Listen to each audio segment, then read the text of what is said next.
Pois é, galera, estamos aqui com mais um vídeo com o Mestre Zumbi Bahia. Não percam a coleção Mestre Zumbi Bahia no Museu da Capoeira. Uma coleção de vários vídeos sobre a vida do mestre nesse universo aqui da nossa cultura e da capoeira. Esse vídeo agora a gente vai abordar um pouquinho aqui sobre a educação.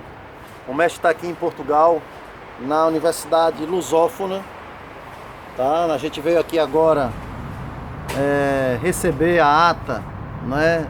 De ontem o mestre fez a defesa do seu mestrado. E aí eu queria começar a perguntar do mestre, qual a importância do momento desse para o senhor? O que é que isso simboliza na sua vida, mestre? Um mestrado tirado aqui na Lusófona em Lisboa. Bom,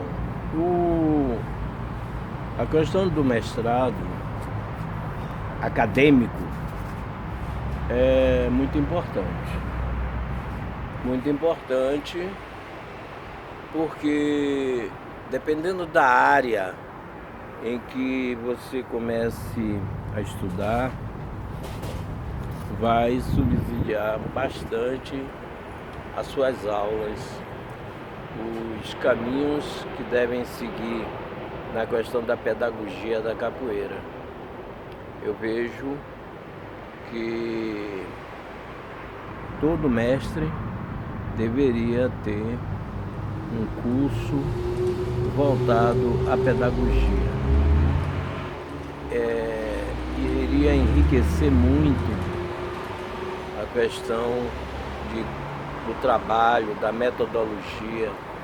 A gente conhece uma metodologia da capoeira criada pelo mestre Bimba, mas, na verdade, nós estamos no século XXI e a gente precisa também reformular essa metodologia.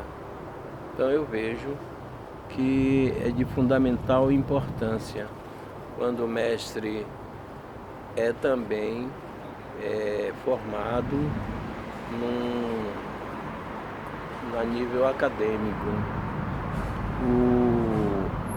Eu, por exemplo, tenho curso de pedagogia, como também tenho curso de magistério superior e docência do ensino superior. Tudo isso me levou a congregar conhecimentos que até então eu tinha na cabeça, mas não havia uma fundamentação teórica, uma fundamentação científica que me desse realmente suporte para trabalhar com a capoeira dentro de um outro nível, né? Por exemplo, em Recife, eu fazendo algumas pesquisas, passei a trabalhar a capoeira como técnica de dança afro, já que a capoeira nos oferece a música, o ritmo. Então, nada mais importante do que aliar a capoeira técnicas que viessem favorecer a dança afro, né? Considerando que a preparação do corpo era a própria capoeira. Mestre, e foi isso que fez o senhor ganhar o interesse pelo ensino acadêmico? O que foi que levou o senhor para a universidade? O que é que levou o senhor para o universo da educação nesse sentido?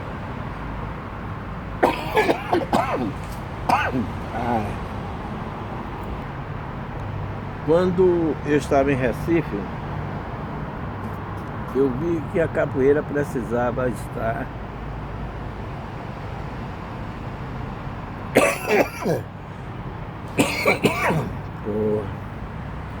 Então, mestre, o senhor estava falando do Recife, que percebeu que poderia ter uma mudança, um aproveitamento nessa área educativa, né, universitária.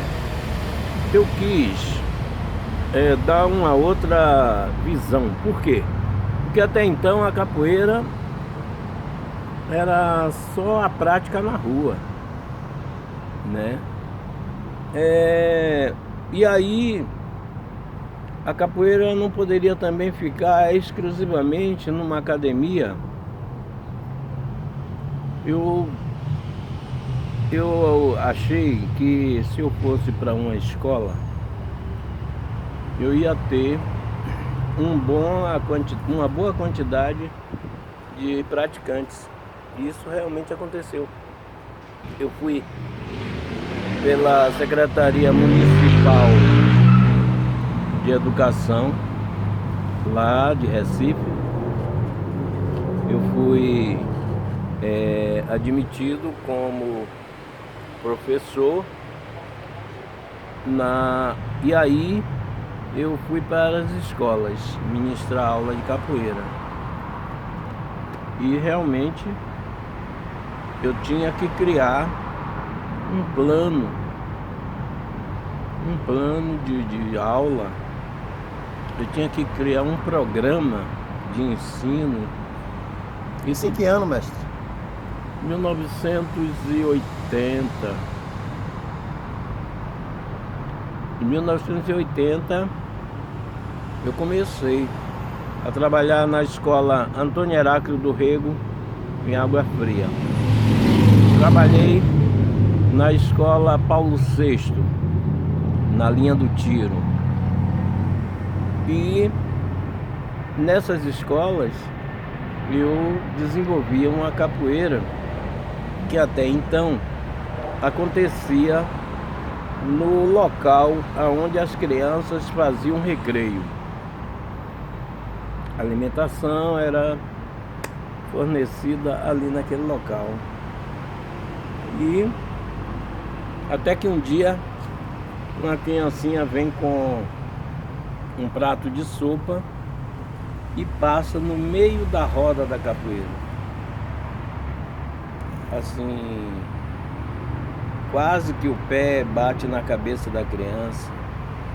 E eu fiquei horrorizado, fiquei assustado com aquilo.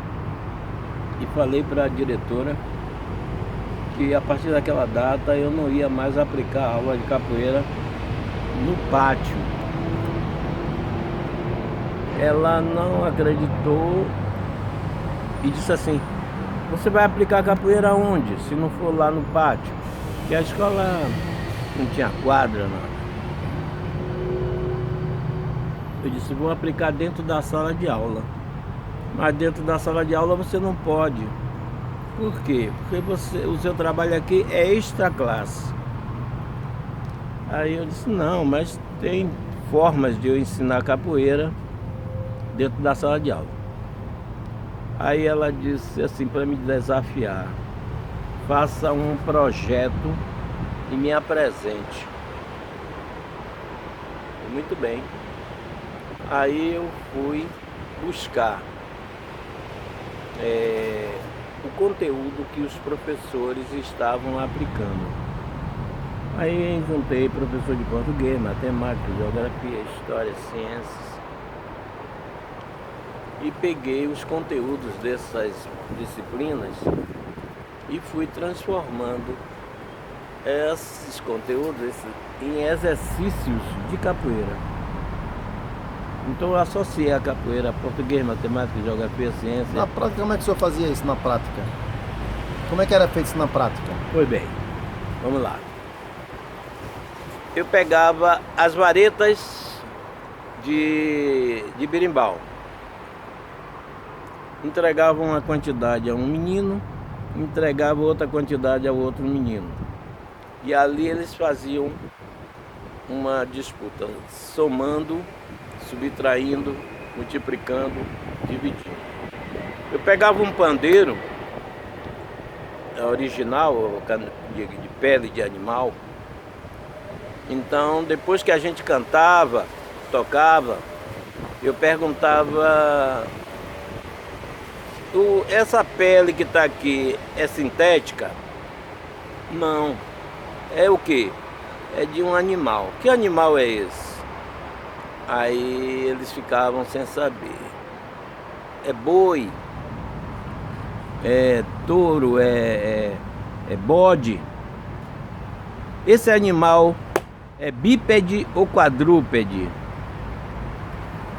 Aí esse animal é mamífero? Esse animal é terrestre ou aéreo? Então, é vertebrado ou invertebrado? Então, ia dando a classificação dos animais a partir de um pandeiro. Então, isso foi fazendo com... Isso, inclusive, era um complemento do que a professora específica de ciências já fazia. Então, os meninos começaram a tomar mais atenção e assimilar com mais facilidade, porque tinha música.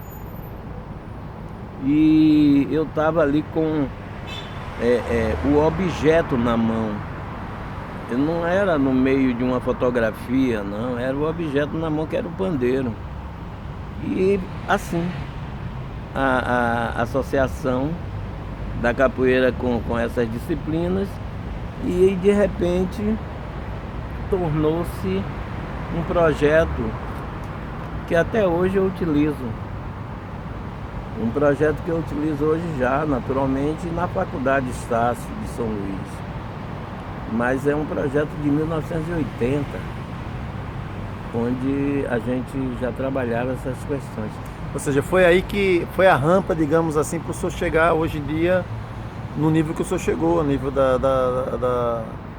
das teorias da educação, de como utilizar a capoeira para a educação, isso tudo foi a partir desse desafio dessa professora. Exatamente. Que fez a sua mente ter que imaginar e criar o sistema. Professora Dilani, ela foi assim o ponto-chave, porque ela me desafiou. E filho de Ogum não gosta de ser desafiado. Aí eu corri atrás e aí montei o projeto, apresentei para ela e comecei a aplicar. Foi tão assim aceitável quando eu colocava o pé no portão da escola. Era uma quantidade imensa de meninos correndo para ir se encontrar comigo, pedindo que eu fosse para a sala deles. Agora, engraçado, essa professora Dilani só me deu 20 minutos para eu trabalhar em cada sala. Ainda tinha isso. Eu não tinha o horário normal letivo. Eu só tinha 20 minutos para trabalhar em cada sala.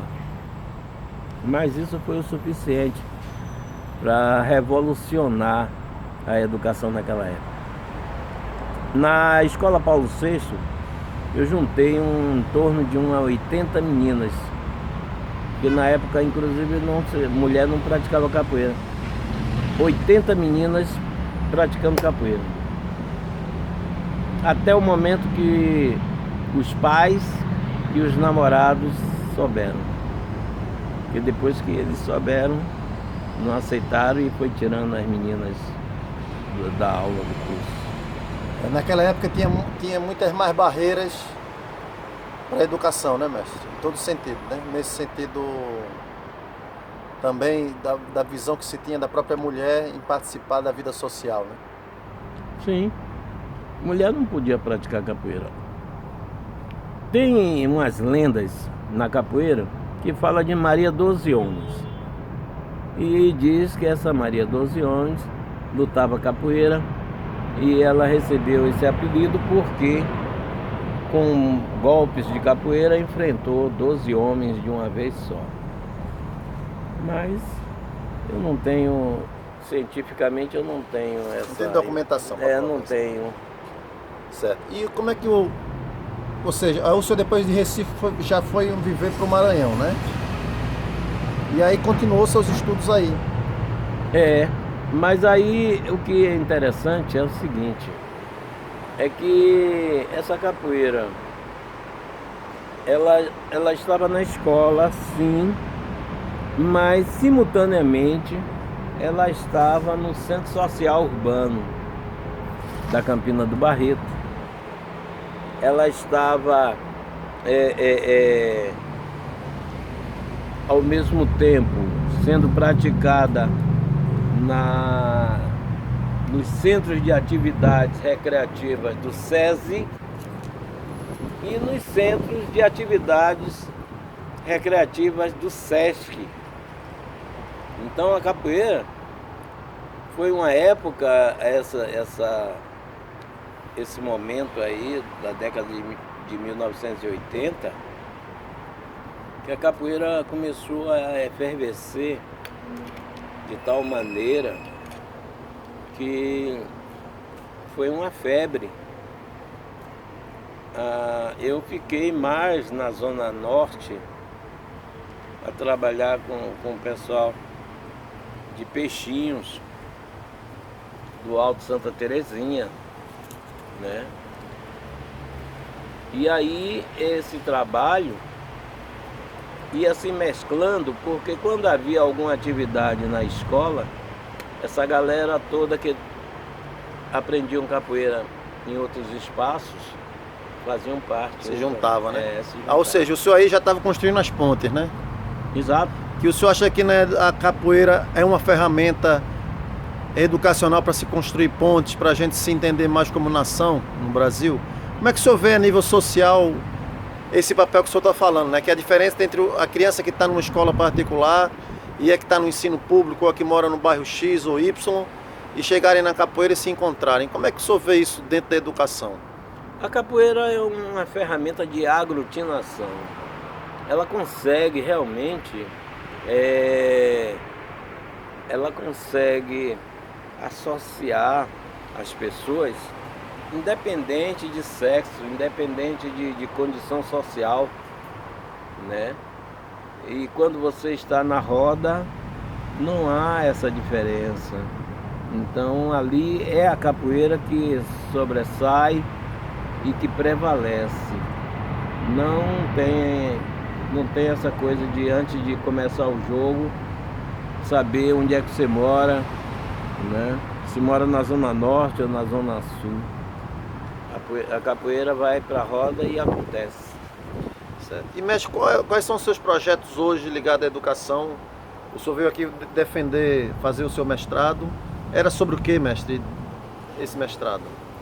O mestrado que eu vim defender foi Ciências da Educação. A temática foi História da Capoeira. História da cultura e cultura negra, cultura afro-brasileira, com interface com a educação física. A capoeira está nesse bojo, não podia deixar de estar. E tudo partiu desde 2011, quando eu fui convidado para aplicar práticas corporais afrodescendentes no curso de Educação Física da Faculdade Estácio São Luís. Então, quando eu fui para lá, é evidente que eu tinha que levar a capoeira. E a capoeira foi comigo nessa disciplina, além das outras manifestações, a capoeira lá presente. Bom, já era um outro patamar, porque a capoeira deixava de estar na educação básica e passava a ser aplicada no ensino superior. Isso muito bom, porque também era um desafio para eu buscar novas formas de trabalhar a capoeira, né? Porque lá em Recife eu trabalhava na escola pública e de educação básica.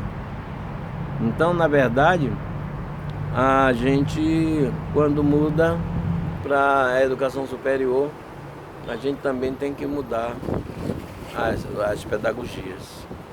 Ok.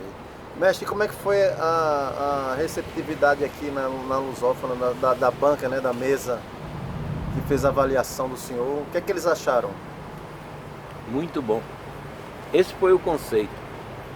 E às vezes eu percebia alguns membros meio assustados do que eu falava, porque essa temática, história e cultura afro-brasileira, nos currículos das universidades, é uma temática que eu tenho domínio, porque eu eu era o titular da cadeira Práticas Corporais Afrodescendentes. E aí eu sofria todo o preconceito dos demais professores.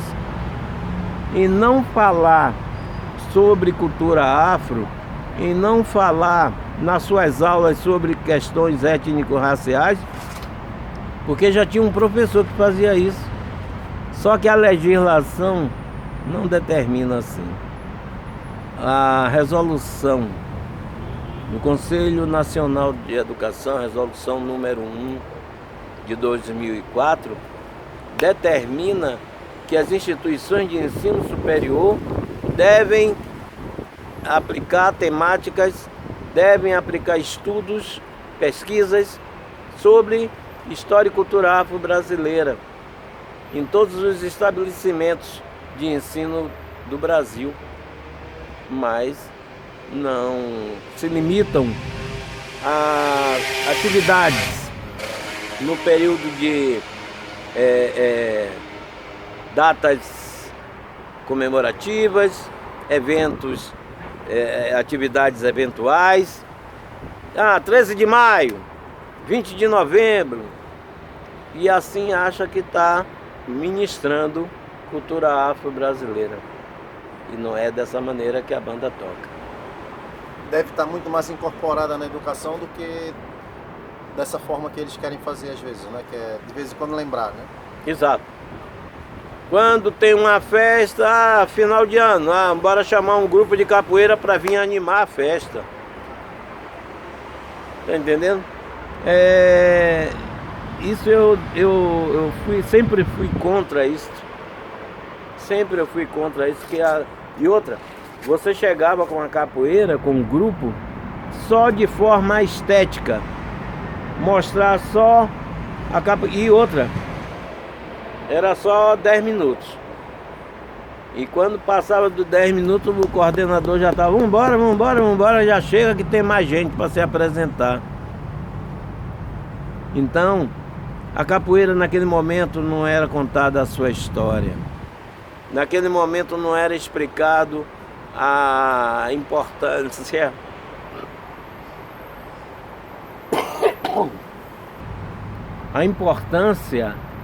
da história, a importância dos ritmos extraídos no berimbau, a importância dos cânticos que tem a divisão em ladainha e corridos, a fundamentação, a tradição da capoeira, nada daquilo ali era mostrado, apenas o estético. E eu era incomodado com essa situação. Ficava incomodado, né?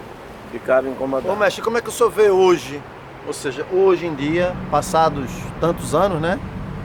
Como é que o senhor vê hoje a forma como a capoeira vem sendo trabalhada pela nova geração? Nas áreas da educação, pelo menos, e na área universitária também. Eu vejo a capoeira acompanhando os tempos. Por quê? Porque a capoeira não é estática. A capoeira é dinâmica. E ela tem que acompanhar as evoluções, né?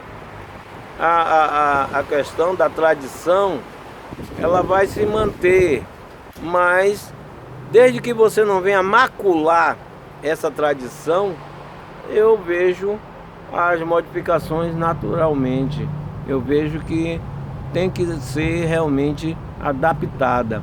E igual a um camaleão, como já disse algum mestre, eu não lembro o nome, mas um mestre disse: olha, capoeira é que nem camaleão, ela se adapta aos momentos, se adapta aos ambientes, às situações, e é assim, dessa maneira.